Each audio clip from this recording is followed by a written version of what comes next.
Moi, je t'entends. Ok, super. Salut Saïd, ça va? Oui, Florence, très bien. Et toi?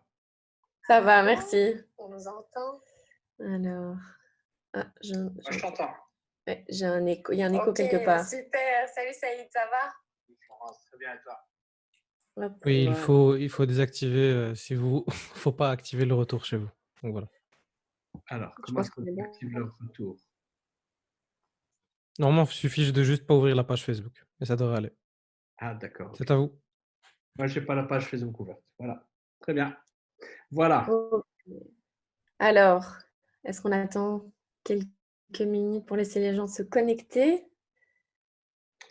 Oui, pas de problème. Si on sait savoir combien de gens se connectent ou quoi, je sais pas.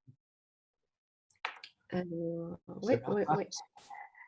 On est live sur Facebook. On est. Oui, oui, les gens se connectent petit à petit. Eh ben, c'est très bien comme ça. Ouais. on- Hello, hello. Bah oui, bienvenue à tous ceux qui nous rejoignent. J'attends encore 2 petites minutes. Oui, oui, pas de problème. Alors, pour tous ceux qui nous regardent en direct, n'hésitez pas à interagir pendant le live en posant vos questions en commentaire. Donc, soit sur le live Facebook, si vous nous regardez via Facebook, ou alors sur notre site leadbelgium.be via la page, via l'onglet Covid-19, où là aussi, vous pouvez partager, poser vos questions en commentaire en direct. Donc, je suivrai en même temps. Voilà. Ok, bah, je propose qu'on commence tout doucement. Et puis, voilà, les gens peuvent se connecter petit à petit, nous rejoindre. Donc, voilà, coucou Saïd, merci d'être avec nous pour ce live. On espère que tu vas bien, que ta famille va bien aussi avec cette période un peu particulière. Très bien, merci. Merci. Je suis ravi d'être parmi vous. Merci de me donner Super, l'occasion. bah, nous aussi, on est contents. Ouais. On est content d'être là et on espère que vous qui nous regardez, vous allez bien aussi. Voilà, c'est vrai qu'on traverse une période un petit peu particulière en ce moment, hein. On doit pas vous expliquer. Le mot coronavirus est dans toutes les bouches depuis des semaines. On ne parle que de ça. Mais du coup, c'est vrai que la plupart des travailleurs sont confinés à la maison et donc on est un peu tous passés en mode télétravail, indépendants, entrepreneurs, employeurs. C'est une façon un peu particulière de travailler finalement. C'est une autre façon de gérer son équipe et de communiquer. Et donc, c'est de ça qu'on va parler aujourd'hui avec toi. Finalement, comment gérer son équipe en télétravail, à distance, en 10 conseils. Voilà. Alors, pour ceux qui ne connaissent pas encore Saïd Malouli, tu es coach, certifié de la Fédération internationale. Ah, j'ai une petite coupure. Aïe. C'est chez moi? Ah, Pas grave. ah. Oui, donc Tu m'entends toujours? J'ai recoupé. Ouais, c'est bon. Ouais, voilà. Ok, c'est les aléas de la technique. Je disais, voilà, donc tu accompagnes les équipes et les entreprises, tu fais du coaching en entreprise, tu fais tout ce qui est agilité, mais aussi coaching dans la gestion du changement. Et le changement, finalement, on est en plein dedans maintenant, puisque le télétravail, gérer son équipe en télétravail, c'est une autre façon de communiquer, finalement. Mais donc, comment est-ce qu'on maintient la communication à distance avec son équipe? Comment faire au mieux et avec quels outils finalement? D'accord. En effet, c'est important dans une période comme celle-ci, et peu importe le télétravail en général, beaucoup de structures y font déjà appel. C'est qu'on vit une époque qui est particulière où vraiment il ne faudra pas se tromper sur les outils à utiliser et les interactions qu'on doit avoir. Donc aujourd'hui, en termes de communication pour le télétravail, évidemment, on a une multitude d'outils qui existent. Notamment, tout le monde sait qu'on peut communiquer en WhatsApp, qu'on peut évidemment le mail traditionnel, qu'on peut avoir Skype. Ce qui est important, c'est de ne pas se noyer dans tous les outils qu'il y a et de se dire qu'on va multiplier par exemple 3 fois la communication. Genre, il y a un problème qui arrive et je vais communiquer avec mon équipe. Le fait de remettre le même message à la fois par mail, à la fois en Skype et à la fois peut-être encore en WhatsApp, par exemple, ça peut créer plus de pression et ça peut créer plus de distance que ça ne va aider. Donc, le but, c'est de rester toujours très clair sur la communication qu'on va utiliser. Principalement, ce que l'on privilégie, c'est si on a vraiment une information qui est longue et qui ne nécessite pas de priorité, c'est de l'envoyer par mail, évidemment. De pouvoir rester en contact avec les gens, on va utiliser tout simplement Skype quand on veut vraiment avoir un one-to-one. One-to-one, pour rappel, si je veux parler à un collègue, ce n'est pas parce qu'on est en époque de confinement qu'on est en époque de confinement aussi numérique. Le télétravail, sur base de ma longue expérience avec des équipes IT ou avec justement des expériences avec des équipes qui ne sont pas dans l'informatique, c'est simplement qu'à un moment, on va se retrouver en isolement. Je parle d'une expérience notamment, la dernière fois où cette période a été longue, c'était pendant la période des attentats. On s'est retrouvé pendant une longue période en télétravail et il faut bien se rendre compte qu'à un moment, le social doit rester en ligne. Et n'oubliez pas qu'on passe beaucoup de temps avec ses collègues, plus de temps avec ses collègues qu'avec sa famille. Il se trouve ici qu'avec le coronavirus, on va passer plus de temps avec sa famille, entre autres, hein, parce qu'on a les enfants et les femmes, les épouses ou les compagnons à la maison. Donc, l'idée, ça sera vraiment de pouvoir rester à un moment et de pouvoir communiquer. Donc, vraiment, ce que moi, je préconise, c'est les mails, si on a vraiment une information qui doit être encore analysée et traitée. Le Skype, si on va faire un one-to-one et pouvoir discuter en live avec les gens. Et d'utiliser quand même le WhatsApp, genre le matin, pour savoir comment est-ce qu'on va. Par exemple, dans les outils Agile, il ne faut pas oublier que l'on fait des stand-up le matin. C'est important puisqu'on n'est pas en présentiel, de pouvoir se retrouver et de faire ce qui est le stand-up. C'est quoi le stand-up? C'est 15 minutes avec lequel toute l'équipe est présente. Et donc, le responsable d'équipe est présent aussi. Et chacun va déposer 3 choses. Comment ça s'est passé hier? Qu'est-ce que je vais faire aujourd'hui? Et qu'est-ce qui peut être bloquant, là où j'ai besoin d'aide? Donc, c'est 3 questions aussi simples. Et si on se restreint à ces 3 questions, qu'est-ce que j'ai fait hier? C'est pour transparence. Avec quoi est-ce que je suis bloqué? Je pourrais avoir besoin d'aide. Et qu'est-ce que je vais faire aujourd'hui? On réussit à faire le tour d'une équipe en un rien de temps, puisque normalement, on utilise environ un quart d'heure pour ça. C'est important aussi d'avoir des points de rencontre dans la journée où on va pouvoir à nouveau pouvoir voir l'évolution. Là, je parle des managers, c'est assez compliqué. On a des personnes qui vont être contrôlants, on a des patrons qui veulent savoir quand même où on en est. Il y a une manière de le faire aussi. Et donc, c'est en général vers 14 heures qu'on va refaire les points. C'est pour ça que je parle, ça c'est dans la communication. Pourquoi? Parce qu'il faut mettre des moments bien précis où les gens vont être disponibles, où ils savent qu'ils doivent être disponibles et c'est le moment de partage. Pour éviter cette cacophonie où on peut à un moment utiliser beaucoup trop de moyens de communication. Imaginons que je vous envoie un WhatsApp tous les 30 secondes ou toutes les heures même. À un moment, vous n'allez plus vous y retrouver, surtout quand on est 10 dans une équipe. Voilà, j'espère que ça répond déjà en partie à ta question. Oui, oui, tout à fait. Mais justement, je rebondis sur ce que tu dis. Voilà, envoyer les messages WhatsApp assez régulièrement. On est à la maison et enfin, c'est vrai qu'il y en a pas mal qui sont peut-être aussi avec leurs enfants à la maison. Donc finalement, le lieu de travail devient le même que le lieu de vie de famille finalement. Donc ça peut être c'est un peu difficile peut-être de cadrer, d'installer un rythme finalement. Donc comment toi enfin, quel conseil tu donnes toi avec ton regard de coach là-dessus? Il ne faut pas oublier que pour vos proches, peu importe si ce sont les enfants, votre partenaire et même les gens qui ne sont pas présents, c'est impossible que vous n'ayez pas un impact. Cette période de coronavirus va inquiéter de toute façon les enfants. Ce n'est pas parce qu'ils n'en parlent pas qu'ils ne sont pas inquiets. Donc, à un moment, un enfant, comment est-ce qu'il peut matérialiser le fait qu'il a besoin d'attention ou qu'il est inquiet? Il va être turbulent. C'est quelque chose qui va pouvoir venir et qui risque de venir perturber aussi votre travail. Comment est-ce qu'on le fait? C'est qu'à un moment, les enfants sont capables de comprendre qu'il y a des moments de travail. Et ça, c'est la partie la plus dure de mon expérience quand j'étais jeune aussi. C'était comment faire comprendre à son épouse, à son conjoint, à son partenaire et aux enfants que là, c'est une période de travail. Donc, si on définit clairement les plages, parce que ce n'est pas parce qu'on est en télétravail qu'on n'a pas des plages horaires. Il ne faut pas tomber dans le piège de se dire l'essentiel, c'est que je fasse mes 8 heures et peu importe comment je les fais. Disons qu'il y a des métiers qui le permettent, les informaticiens connaissent bien ça.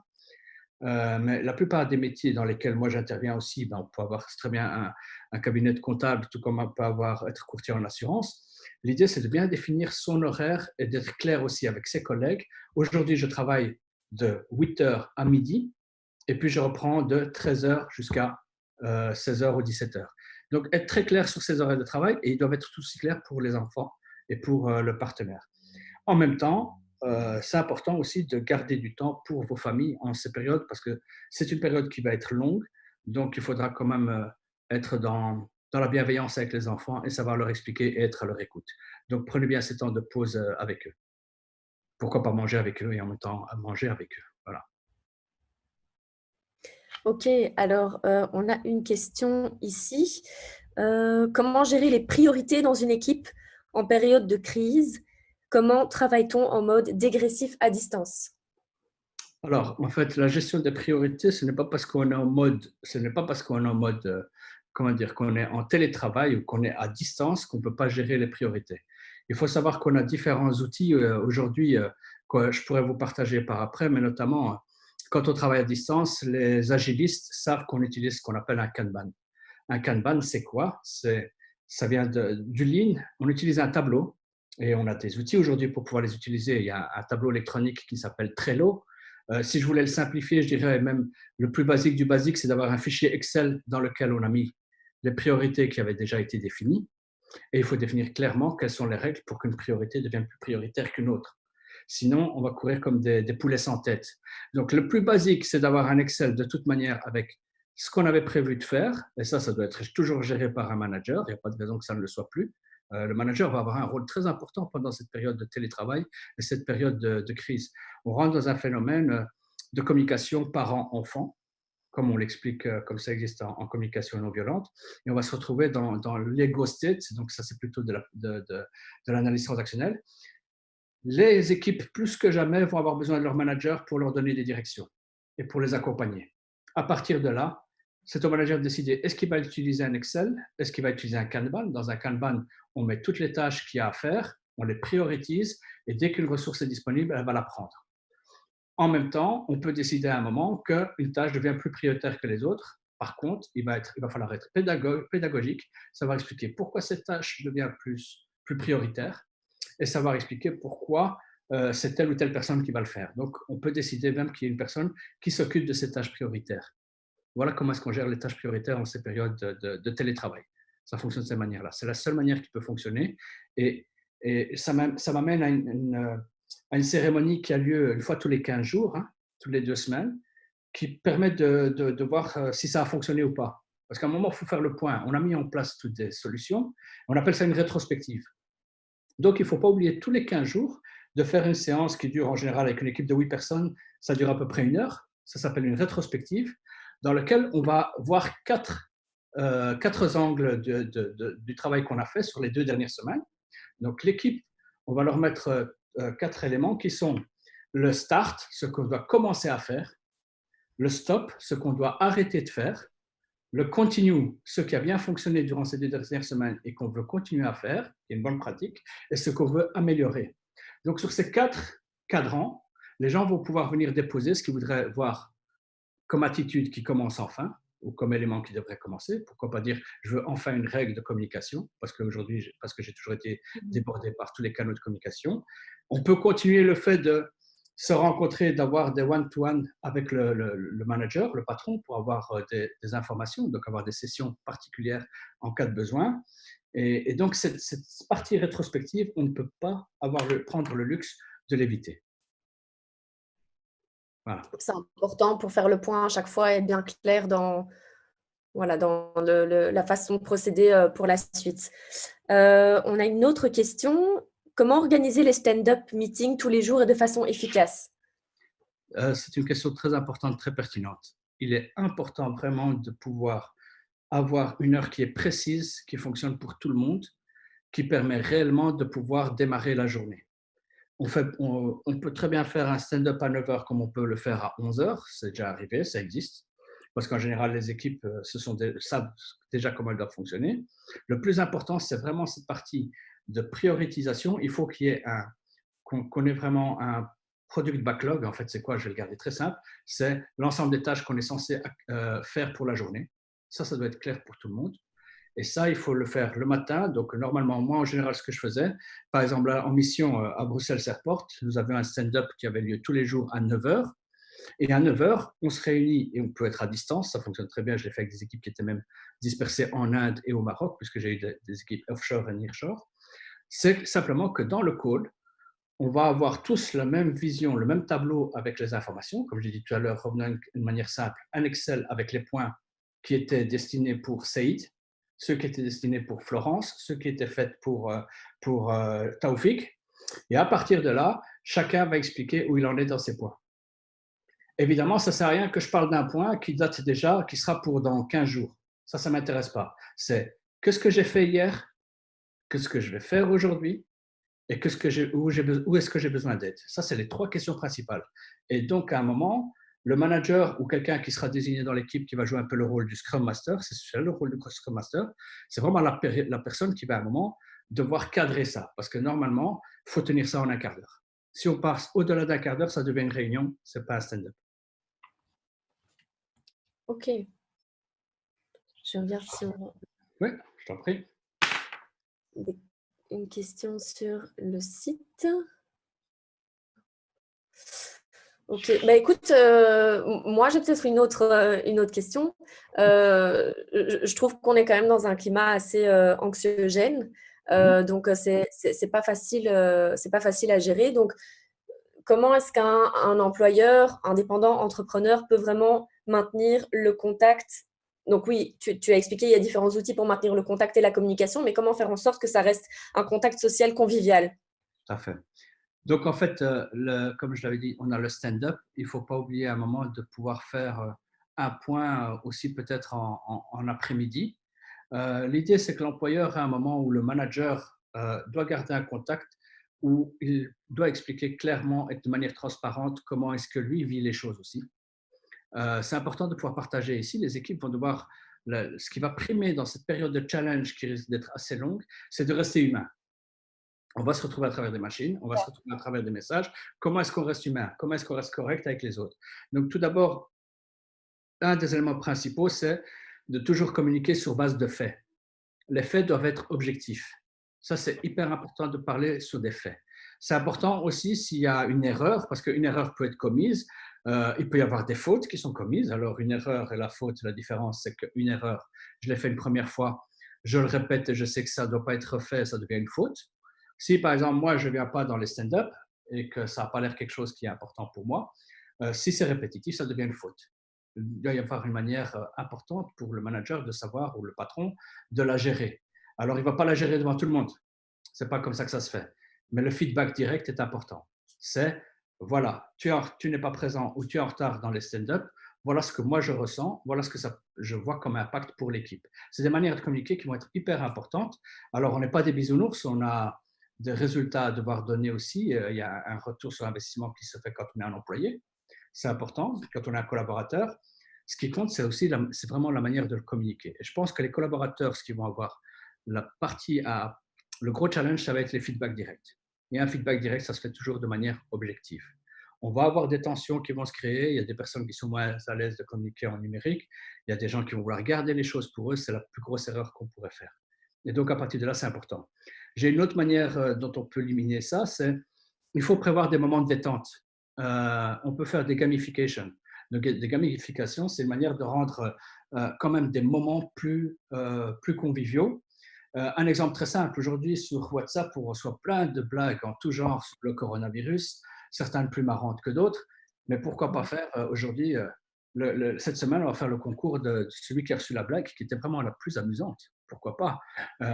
Moi, j'ai vu une vidéo où il y a une fillette qui à un moment se tire une fléchette dans la tête et le commentaire c'était après une semaine de confinement, voilà. On en voit beaucoup passer comme ça des petits. Ben, pourquoi pas faire un concours tout simplement et quand on pourra être libéré, ben, le patron offrira un Starbucks à la personne qui a remporté celui de la semaine. Et de la même manière avec les équipes, ce que j'avais déjà utilisé, on appelle ça un fuck-up board. Désolé pour le mot, mais ça vient des fuck-up nights, qui a été un événement qui a été créé à l'époque par les Mexicains. Et donc, c'est un événement mondial qui a lieu, et ça a lieu à Bruxelles aussi, ça avait lieu à un moment. C'est des entrepreneurs qui venaient expliquer leur foirage, ce qu'ils avaient foiré et pourquoi ils avaient foiré. Ben, dans les équipes, en agilité, on le fait fréquemment. C'est-à-dire qu'une fois par semaine, une fois tous les 15 jours, de toute façon, on a un board pour ça. Tout comme on a des tâches à faire dans un Excel, on peut mettre un tab avec mon plus gros foirage et je vais mettre la bêtise que j'ai pu faire. Du genre là, je sais pas moi, j'ai contacté le mauvais client alors que et j'étais convaincu que j'étais chez le bon et je lui parlais d'un produit qui n'était pas le sien. Ok, c'est une faute, c'est une erreur, mais c'est un foirage. On doit Ça te pouvoir permet accepter. d'avoir moins la pression aussi, le fait de faire ça ensemble et de partager ça? En période de tension, en période particulière comme on vit, mais déjà dans les équipes habituelles en agilité, le fait de pouvoir… Alors, il faut bien se tromper faut pas se tromper avec un patron qui est très contrôlant. Peut-être que lui, ça a l'air de ne pas lui apporter quelque chose, mais il doit penser en termes d'équipe. L'équipe a besoin de déposer et de pouvoir évacuer. Aujourd'hui, le plus gros défi qui va se faire à la longue, et c'est ce qu'on voit déjà en Italie, je suis en contact avec des personnes, des entrepreneurs qui sont en Italie, ce que l'on voit aujourd'hui à la longue, c'est vraiment la durée qui fait qu'à un moment, ça devient plus difficile. D'où l'importance de garder des moments qui sont, je vais dire, beaucoup moins stricts, un peu comme les Italiens qui sont mis sur leur balcon et qui commencent à danser et à chanter. On doit pouvoir faire ça dans une entreprise quand on est tous ensemble dans la mise. Sinon, on ne le fera jamais. Oui, c'est ça, parce que là, on est parti jusqu'au 3 avril, enfin le 5, mais bon, voilà, si le délai est encore rallongé après, il va falloir devenir plus créatif aussi pour garder la motivation. Tout à fait. Et puis, on va trouver des manières de pouvoir redonner le moral aux gens. Pourquoi pas en équipe, mais on peut très bien s'envoyer. Voilà, il y a les paniers légumes, les paniers fruits, pardon, qui existent dans les entreprises. Un patron peut toujours faire ça pendant la période de coronavirus quand les gens sont en train de travailler chez eux. Pourquoi pas? On peut toujours se faire livrer des choses. Alors, j'ai quelques questions. Dans le travail à distance, dans le travail à distance, il y a aussi le risque de conflit. Comment les gère-t-on? Les conflits, donc, comme je disais, tout à fait, les personnes vont devoir être responsables pour être capables de déposer de manière objective qu'est-ce qui se passe ou qu'est-ce qui peut ne pas aller. Alors, il y aura autant des choses à déposer parfois qui sont propres à la personne et par rapport à ce qui peut se passer autour d'elle et dans sa famille. De la même manière, ça c'est le patron peut-être en one-to-one, hein, vraiment dans une session privée qui va pouvoir recevoir et accueillir ce genre d'informations. Mais tout comme sur les lieux de travail, on a des confidents, on a des personnes qui sont toujours des collègues avec qui on peut plus vite déposer, il faudra le déposer très vite. Et donc la gestion de conflit, il faudra avoir des règles précises et claires sur quels sont les niveaux d'escalation et comment on doit le faire. En agilité, ça reste tout simplement, la réalité, ça reste le feedback qui doit se déposer, qui est direct. Notamment la rétrospective qui a lieu tous les 15 jours. C'est un des lieux où on a les plus de conflits à gérer dans notre expertise ou dans notre approche quand on est en entreprise pour la partie agilité. Donc, je pense que c'est vraiment ce lieu-là. Ok, alors j'ai une autre question. Le travail à distance a tendance à déshumaniser les échanges. Comment éviter que nos relations et nos communications de travail ne soient pas des relations uniquement techniques? C'est la chose la plus dure à faire, c'est de rester, c'est de revenir à de l'humain. On reste des collègues qui passent beaucoup de temps ensemble. L'échange du genre, je t'ai envoyé 36 mails pour régler un problème, on le voit déjà sans être en télétravail. Hein. On voit qu'il y a des personnes qui vont se faire un ping-pong de mails. Aujourd'hui, c'est la chose à éviter. On prend, on s'appelle, on a les moyens techniques. Ce qu'on est en train de faire là, Florence, ça nous permet, on ne s'est pas vu depuis longtemps, mais voilà, on se voit, on se parle, on peut voir le non-verbal, ce qui est important aussi en période de discussion. C'est vraiment la communication ouverte. Je reste toujours impressionné. Déjà, je suis impressionné par des personnes qui ont des profils LinkedIn, etc., où leur photo n'est pas dessus. Ce sont des réseaux sociaux, mais ici, on est en communication de travail. Il n'y a pas de raison que je ne vois pas ta tête quand on est en train de discuter ensemble. Ça m'amène aussi à l'autre partie, quand on est en télétravail, on s'habille comme si on était au bureau. Hein. On n'est pas censé se retrouver en pyjama. C'est quelque chose que les gens ont très dur à comprendre. Mais non, ce n'est pas le moment où je mets mon masque de beauté, ce n'est pas le moment où je suis les cheveux en pétard. Non, on est professionnel. C'est la seule manière, ce qui va donner la discipline aux gens pour qu'ils puissent se sentir bien dans leur télétravail et accepter que c'est du télétravail. En même temps, les sociétés qui ne sont pas habituées au télétravail, c'est une opportunité de se lancer et de l'essayer, de le tenter. Alors, j'ai également ici une autre question. Quelles solutions à mettre en place avec les nouveaux employés qui sont toujours en période de formation et d'apprentissage? Alors, a priori, si c'est un travail qui peut se faire en télétravail, c'est le seul moment où tu peux donner du télétravail. Hein. Je ne vois pas pourquoi tu vas laisser quelqu'un se mettre en télétravail si ce n'était pas des tâches qu'on peut faire en télétravail.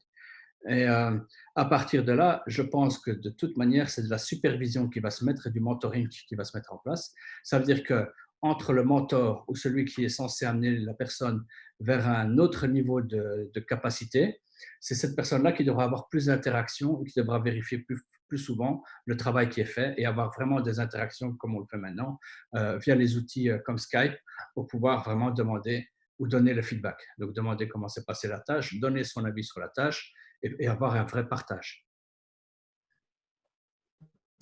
Ok, alors j'ai une nouvelle question ici. Quels conseils avez-vous ou que mettre en place pour les associations, jeunesse, sport, culture, qui n'ont pas l'habitude de mettre en place le télétravail?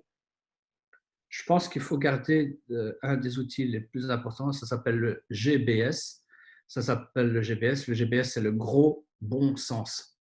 Il faut rester lucide. Il y a des moyens qui restent simples. Les jeunes et les personnes ont quand même toute l'habitude. Aujourd'hui, c'est très rare qu'il y ait des personnes qui ne savent pas utiliser WhatsApp, qui ne savent pas utiliser du Skype. Donc, que ce soit des ASBL de jeunesse ou pas, la difficulté va être que vous ne pouvez peut-être pas avoir accès aux jeunes maintenant parce que c'est la période de confinement. Ça n'empêche pas qu'on peut avoir des projets sur lesquels on peut travailler.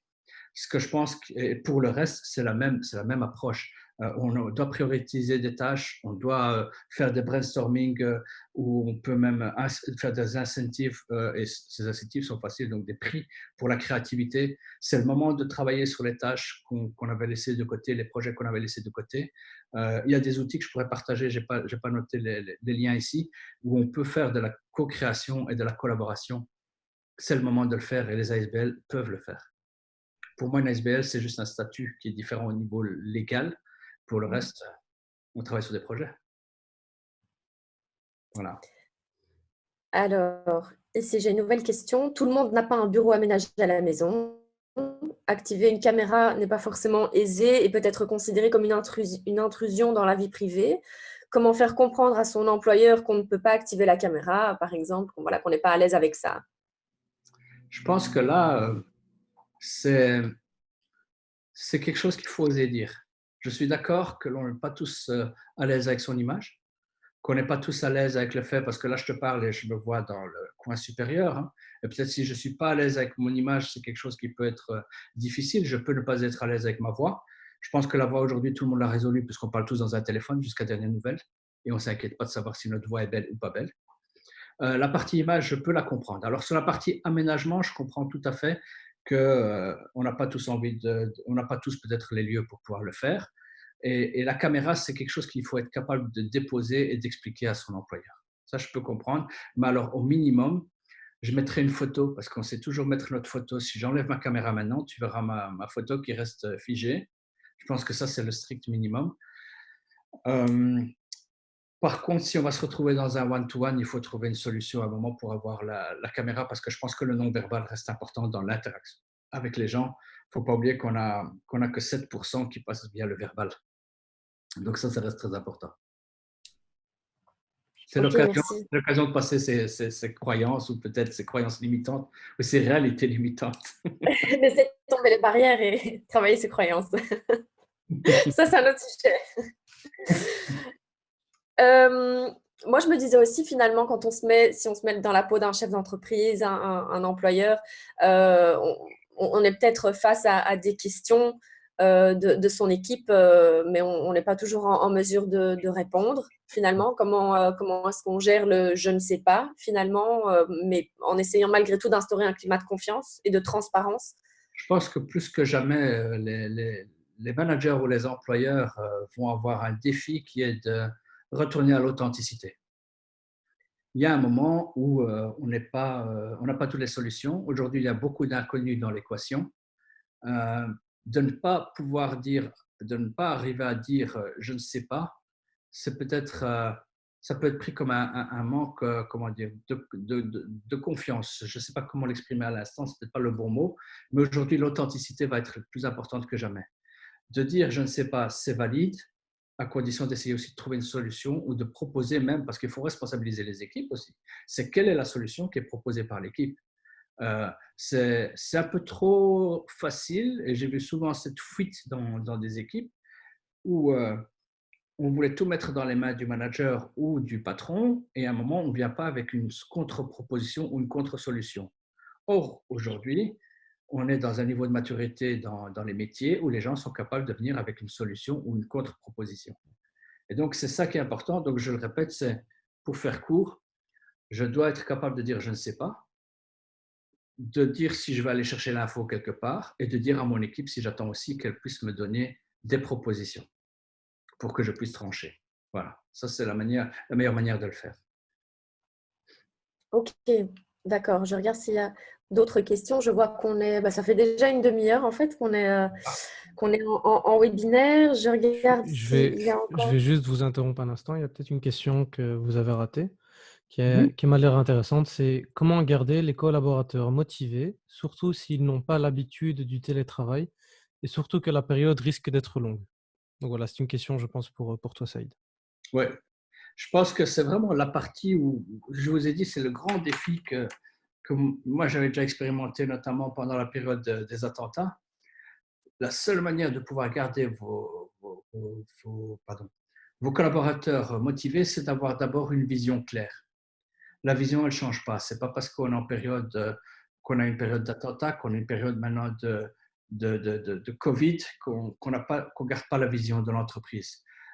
C'est d'être transparent sur les réalités, les problèmes qu'on peut avoir. C'est d'accepter beaucoup. Là, ça va être plus compliqué, c'est d'accepter que les gens déposent. C'est pour ça que les stand-up sont hyper importants et les rétrospectives. La manière de garder la confiance et la motivation, c'est d'être transparent quand on fait ces sessions de rétrospective et qu'on permette vraiment d'être à l'écoute des gens pour ce qu'ils veulent commencer à faire, arrêter de faire, continuer à faire ou améliorer. Ça, c'est vraiment, ça va être crucial. Cette partie où on va pouvoir à un moment faire cette preuve de gamification, trouver des moyens de pouvoir garder, qu'on partage de manière aussi ce qui fonctionne bien. Il faut pouvoir aussi féliciter ses collaborateurs, dire ce qui va bien, partager les succès, c'est important. C'est ça qui va garder de la motivation avec les gens. Ça reste vraiment hyper important et il va falloir être très vigilant et stopper très vite les tensions qui peuvent exister. Aujourd'hui, il y a des tensions même dans la rue. Quand vous allez chez le boucher, vous allez avoir des gens qui ont des comportements qui sont tout à fait irrationnels. C'est une manière pour eux de sortir leur pulsion. Ça va exister entre vos collaborateurs. Donc, à partir de ce moment-là, il va falloir être attentif à ce genre de comportement et très rapidement pouvoir, donc si j'ai typiquement un collaborateur qui a raccroché pendant une communication avec son collègue parce qu'il en avait marre et qu'il ne voulait plus l'écouter. Ça, c'est des comportements qu'il va falloir aussi reprendre parce que ça, à la fois, c'est que le collaborateur qui a raccroché lui-même avait une tension et il faut pouvoir l'évacuer très vite. Et le collaborateur qui a subi cette coupure, cette volonté d'arrêter la communication, il va falloir le gérer aussi parce qu'il aura besoin il aura un sentiment d'injustice. Donc, c'est très important de faire attention à ça. J'espère avoir répondu à cette question. Merci beaucoup, Saïd. Voilà. Je voulais rajouter 2-3 choses quand même que je pense qui sont importantes. C'est de ne pas oublier je reste convaincu que la motivation viendra aussi de la situation familiale ou de la situation qu'on a chez soi, de pouvoir gérer les temps qui seront donnés aux enfants et qui seront donnés aux compagnons. Ça va être important de le gérer communément et s'intéresser au-delà. Pour une fois, et pour ceux qui ont envie, bien sûr, toujours dans le respect de la vie privée, il faudra vraiment s'intéresser aussi aux familles et poser ce genre de questions, oser poser ce genre de questions dans les différentes interactions qu'on va avoir. C'est vraiment important d'accueillir ça. D'accord, merci beaucoup, Saïd. Alors, avant de clôturer, un one-to-one. J'ai une petite coupure là. Répète-moi la question, s'il te plaît. Pardon. Donc, que faire? Tu m'entends? Oui, je t'entends maintenant. Vas-y. Oui. Donc, la question, c'est que faire au retour à la vie normale? Une réunion générale ou plutôt un bilan ou un one-to-one? Comment ça se passe? Je pense qu'on ne pourra pas échapper, c'est une excellente question, qu'on ne pourra pas échapper d'abord à la rétrospective. Comme les rétrospectives auront eu lieu, les rétrospectives seront aussi une préparation déjà pour la vie d'après. Et donc ça va être important que ça se fasse. Il va falloir célébrer le fait qu'on retourne à la normale. D'une manière ou d'une autre, ça peut être un verre, ça peut être un Starbucks qu'on partage, ça peut être, je ne sais pas moi, glace pour tout le monde, tournée générale de glace. Ça, il faudra le gérer. Et alors, il y a des personnes qui auront quand même besoin du one-to-one. Parce qu'à chaque fois qu'on va vivre un changement, que ce soit pour être en télétravail ou pour retourner dans le milieu habituel, je dirais traditionnel du travail, il va y avoir un changement. L'esprit, le cerveau humain, le subconscient va le prendre comme un changement. Et ça se gère de la même manière. Voilà. Et puis, je reste disponible si les gens ont encore des questions. De toute manière. Où est-ce qu'on peut te retrouver? Alors, on peut me retrouver par Facebook. J'ai un compte sur lequel on peut me contacter en MP. Vous pouvez partager mon adresse email. Quand je dis vous, c'est Leeds, je peux partager mon adresse email. J'en ai une qui est très, très simple. Ton Facebook, où est-ce qu'on peut te retrouver sur Facebook? Ah oui, bah c'est Saïd Melouli. C'est très simple, hein, c'est Saïd Melouli, c'est Audacity Coach. On partagera, je pense, ce genre d'informations après aux différentes personnes. Je tenais à dire quand même une chose, pour cette période de crise, qui est aussi une période d'opportunité, j'ai décidé de faire quelques webinaires gratuits dans lesquels que j'ai proposé à la fois aux entrepreneurs. Je vais choisir 10 entrepreneurs. 10 entrepreneurs pourront me contacter en MP, en Facebook, et ils auront le droit de pouvoir participer à ce webinaire gratuitement. De la même manière pour les parents, les enfants, les étudiants, des membres du corps médical, des directeurs d'école et des enseignants. Donc, à chaque fois, et je rappellerai ça, vous pourrez le partager chez Leeds par rapport à vos membres, c'est 10 personnes de chaque groupe qui vont pouvoir participer à un webinaire. Donc, il y aura 7 webinaires au total, durant lesquels ils pourront partager leur ressenti par rapport à cette période de crise et quelles sont les best practices ou les choses qu'ils ont pu mettre en place et qu'est-ce qu'ils vont déposer par rapport à leurs craintes et leur optimisme aussi, leur vision du futur. Voilà. Super, merci beaucoup. On partagera tes coordonnées. Voilà, je rappelle donc que tu es coach certifié de la Fédération internationale des coachs, que tu fais du coaching en entreprise, tu accompagnes les équipes, les entreprises dans tout ce qui est agilité, gestion du changement et bien plus. Voilà, bah, écoute, on va clôturer tout doucement. Merci beaucoup d'avoir répondu à nos questions, aux questions des auditeurs. Et voilà, merci. Et merci à vous, à tous ceux qui étaient connectés. Et on se retrouve pour le prochain webinaire vendredi à 14h. Donc voilà, n'hésitez pas à consulter sur la page Facebook Lead Belgium l'affiche avec le programme des webinaires. Le prochain sera en néerlandais ce vendredi à 14h sur des questions plutôt juridiques. Donc voilà, merci et bonne continuation à tout le monde. Merci, bon courage à tous et bon travail. Salut, ciao, bon travail, ouais. Merci, au revoir.